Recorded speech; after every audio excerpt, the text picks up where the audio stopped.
When I'm talking to accountants about licensing, I often use the phrase two hats. And what I mean by that is the hat you wear as an unlicensed accountant and the hat you wear as a licensed accountant.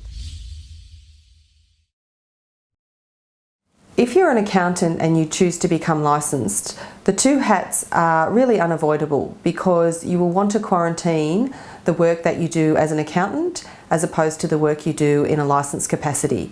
The licensed work will have different PI, it has different disclosure requirements, and there are different pieces of advice that you can give with your licensed hat versus your unlicensed hat.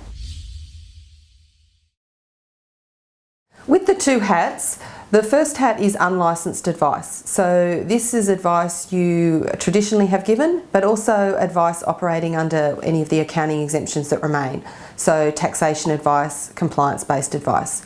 The other hat that you wear is licensed advice, and with that triggers disclosure requirements such as statements of advice, records of advice, financial services guides, and you need to follow a fairly prescriptive process in producing those documents if you're going to give licensed advice.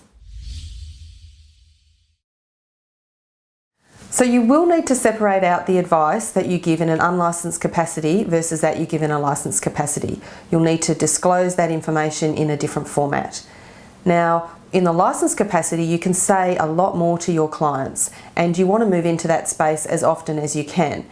But in doing that, you need to just have a few tricks of the trade up your sleeve to work out when that conversation is moving and whether the client is willing to step into that additional advice space.